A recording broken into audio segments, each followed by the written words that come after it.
If you've ever watched Starfield content, you've probably seen videos on the Mantis quest. There are loads of guides on how to obtain the Mantis armor and Razor Leaf ship, but have you ever wondered what it actually means to become the Mantis? What sacrifices must be made to change one's identity? And what would drive someone to this point in the first place? In this video you will see why becoming the Mantis is much more to Granny than putting on a new spacesuit and piloting a fancy ship. As the iconic expression goes, the journey is more important than the destination. Now let's see how we got here. Today Granny is leaving Neon behind and hoping to do some good to redeem herself. We're on our way to Aquila City to carry on with the Ryujin questline, but it doesn't look like we're gonna make it as Granny picks up a distress signal. Seems like there's trouble at the Lopez farm, so Granny and Sarah head there right away. After a flawless hands-free landing, Granny gets a little forgetful and exits the ship without her spacesuit on.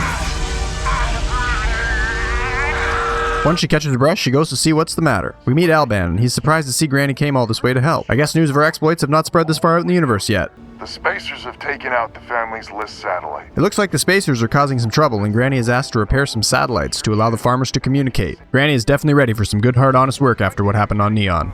And remember, what happens on Neon stays on Neon. Granny blasts off back into space, but gets jumped by not one, not two, but 3 spacer ships. Remember when I said Granny lost her license? Well, this is why. She tends to get the brake and accelerator confused when under pressure and cause quite a few collisions. Oh geez, we're stuck. Oh, and hey, I don't even think anyone's driving that ship. Now, Granny played more rounds of Space Chicken than I'd like to admit. But eventually Sarah and I got tired of all these shenanigans and had to take drastic measures. That's right, we slapped on the Starfield equivalent of spaceship training wheels and put it on easy mode. But seriously, space combat on very hard difficulty is ridiculous, especially with the starter ship. Starting now, we'll go on easy mode for space combat, or I might actually lose my mind. Now, according to many on the internet, I'm already crazy for playing this game. But to them I say, I'm not crazy. My mother had me tested. Alright, with the training wheels on, Granny finally gets all the satellites sorted out and goes to meet the families on one of their ships. Granny comes aboard and she's pretty excited for her first family meeting, so we get a picture for the scrapbook. It turns out the 3 remaining families don't get along too well, and Granny's gonna need to try to convince them to work together. She puts on her charm with the young men, but Jacqueline Lemaire is not having any of it. It's not that simple. Lopez is pretty worried they won't have enough ships without the Lemaires, but he doesn't know that Granny's cheating and can easily mop up the spacer ships. Get it? Easily.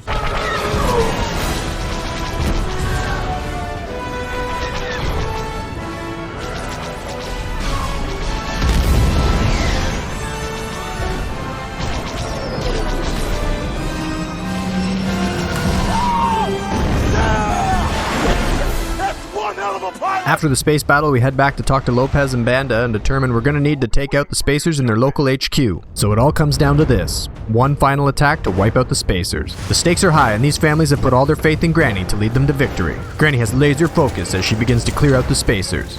Nothing will stop her from saving these poor settlers from the Spacer scum. She could never be distracted in such a tense situation. But oh, what's this? A secret outpost note? Well shoot, this is urgent, so she turns to Alban and says, Look to my coming, at first light on the 5th day. At dawn, look to the east. And with that, we're off to find a secret outpost. They'll be alright. Won't they, Sarah? Granny is super excited about this secret outpost, but when she reads the slate, she realizes she already has 3 copies. I guess it's not so secret after all, but let's go check it out anyways. We know exactly where we're going, but we can't make it in one jump, so we're gonna need to take a pit stop at the Parima system. Well, isn't this some lovely news? By forcing Granny to make a pit stop, Todd Howard himself has placed Granny and Sarah in orbit around Paradiso. He must have realized how hard Granny has been working and decided to give her an all-expenses trip. However, Granny also picks up a transmission on her way down, so this looks like it's gonna be a working vacation. Now, Granny's a bit of a trooper, but I think at this point she is yet to sleep in this adventure, so she takes a 1-hour nap. This is a vacation after all. Ah, Paradiso, the leisure resort planet for the rich and privileged.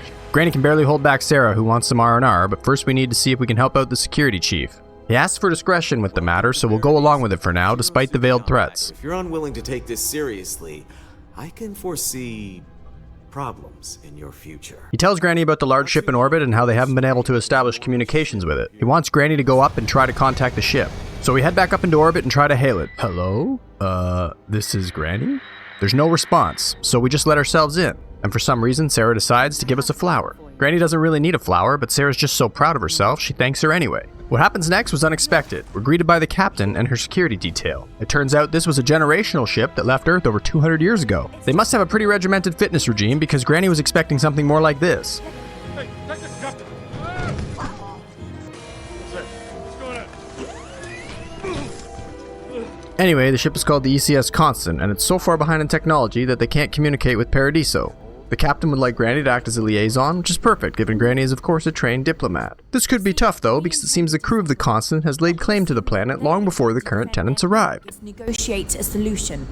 Preferably one that favors us. We head back down to the surface to explain what's going on. This time, Granny and Sarah head straight to the resort for a little shopping first. Granny gets herself a nice new resort outfit for her meeting with Oliver Campbell, who is the head of the board of directors. After the meeting, it seems Granny's going to have some bad news. The board's not interested in letting the people stay, and will only take them in if they pretty much agree to be slaves. The other offer is to help them retrofit their ship with a grav drive so they can leave and find somewhere else. Granny can't let the poor people be slaves, so she agrees to tell the captain that they will get a new grav drive so they can go elsewhere. With this weighing on her mind, she heads up to the rooftop bar for a drink. She takes a seat at the bar and gets a few selfies with her new friends. Then, after she's had a few too many, she tries a little karaoke. Only Sarah cared to watch, and she really has no choice in the matter. Boo. Go home, Granny, you're drunk.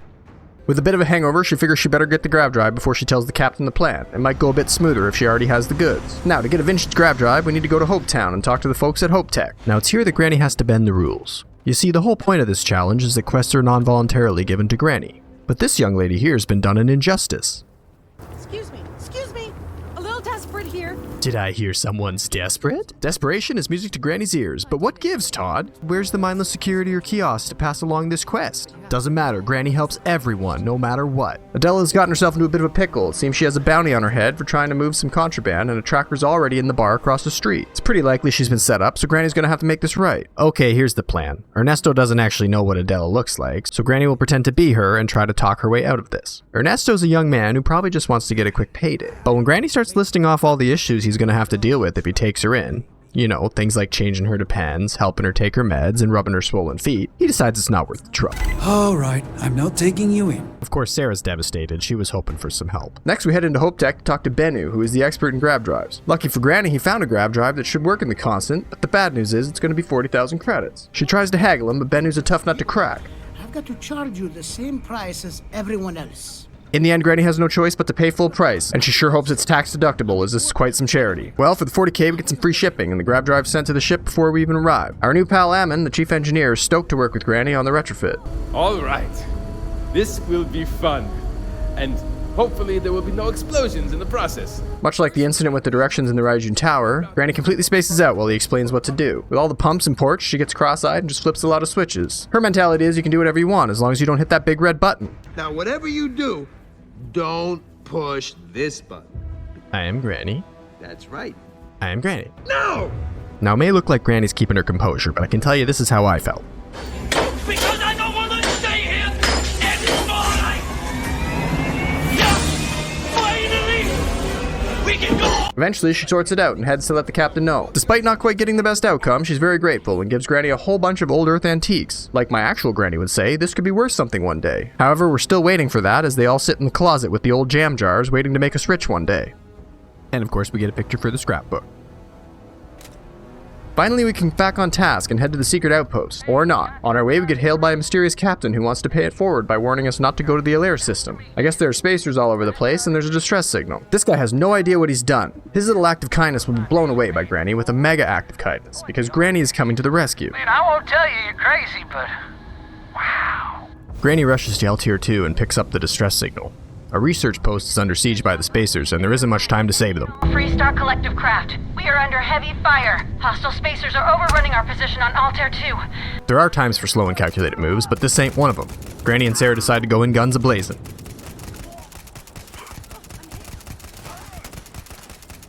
Once inside, Granny is sickened with what she finds. So many non-combatants have been gunned down by the spacers. Something deep inside changed at that moment. Granny felt a tug back to that neon light. Maybe the only way to deal with these scoundrels is through bloodshed. So disturbed by this, she didn't even realize her hand was on her sword. No, Granny, not like this. Now, Granny really wants to use this barrel to teach these spacers a fiery lesson, but Sarah's not getting the memo. Get out of the way, Sarah. I have a great plan. Don't ruin it.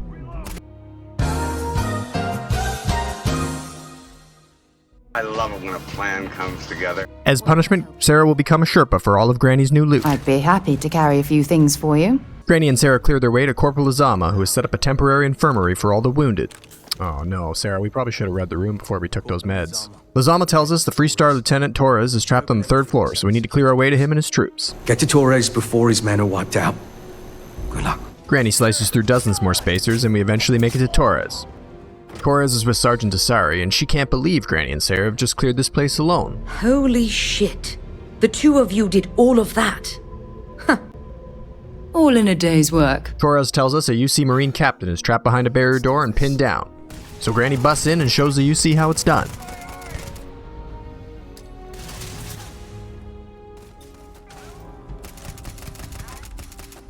We meet Captain Myung, and embarrassingly, Sarah is gushing all over her. So much so, she can't even show her face. I guess Myung's some sort of legend, but it seems even legends look up to Granny for help. Looks like we have a couple problems to help out with. We need to save a few more civilians trapped at a research camp, and we need to get up into orbit and knock out some spacer reinforcement ships. But at this point, Granny realizes she hasn't found the person who sent the distress signal. Turns out it's Private Mahoney, and she's been hiding in a closet. As a result, she has no idea what went down, and it seems like we should have introduced ourselves before the rampage. Next, Granny and Sarah are off to Altair II to save some more people at the research center. Altair II is a pretty planet, but it's a bit cold for Granny's old bones. Despite that, Sarah gets hungry and guilts Granny into opening a restaurant. You can get that to point us to the nearest restaurant.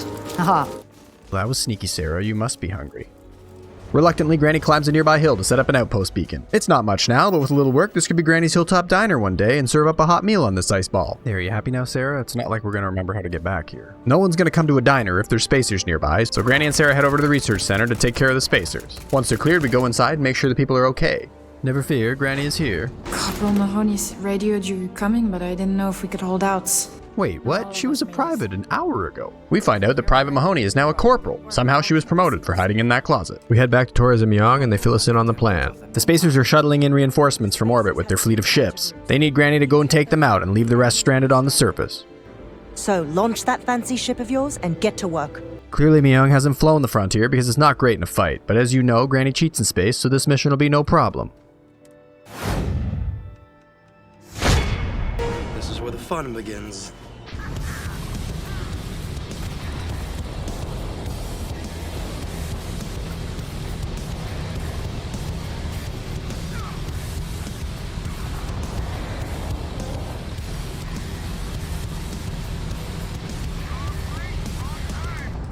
Once that's over, we head back down to the outpost to defend against a final counterattack by the spacers. There's a lot of them, but after what they've done, Granny will take no prisoners. The gloves are off. Consider yourself lucky, you don't even deserve my blade. Ah, Sarah, get my rascal, these hills are killing me.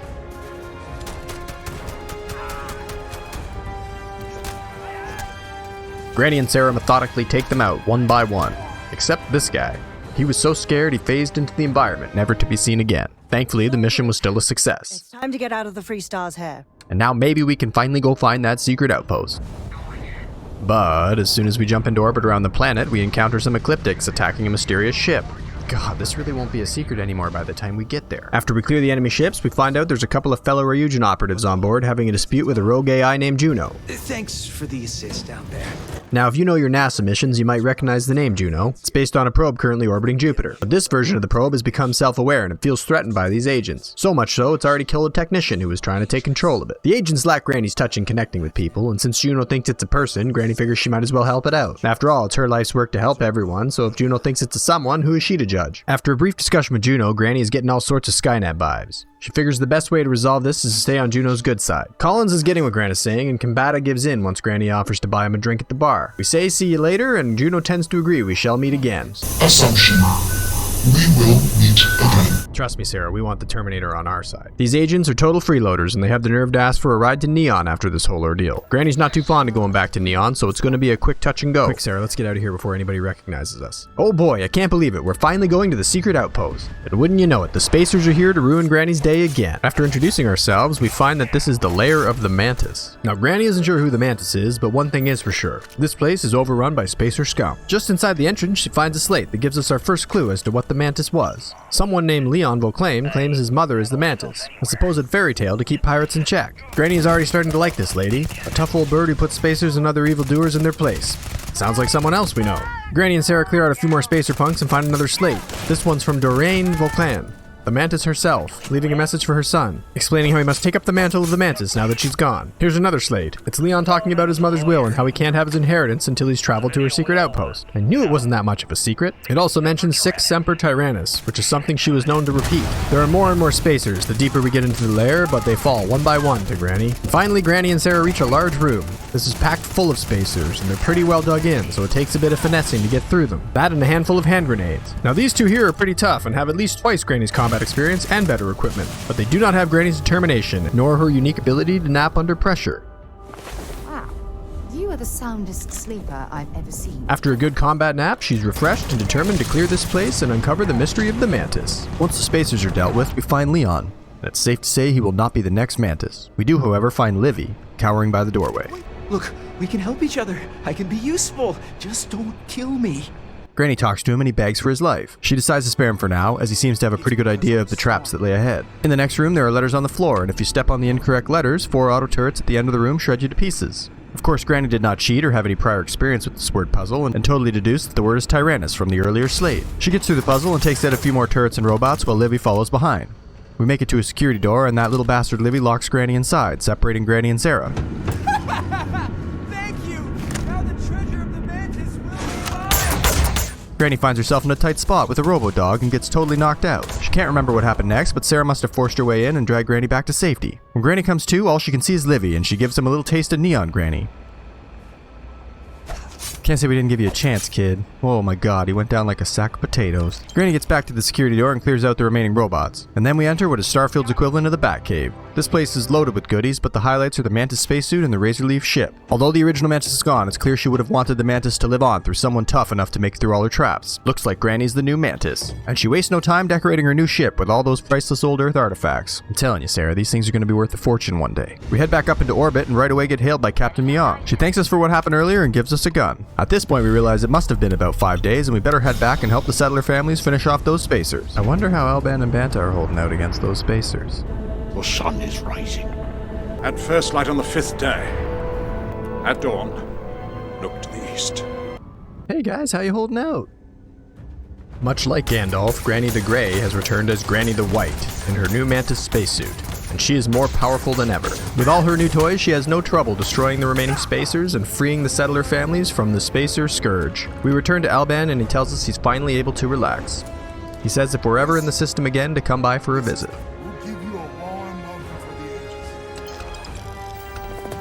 And with that, we can finally head to Aquila City. It's been quite the detour, but also a turning point for Granny. All that rage she built up in Neon led to a crusade on spacers. It seems this was fate, as without the Mantis to keep them in check, they were causing great fear and devastation. This was supposed to be a simple grav jump to a new system, but instead it was a journey of soul searching in which Granny found new purpose. The spacers and the other outlaws best watch their backs, because Granny the Mantis is always out there in the stars. She just might be coming for you next.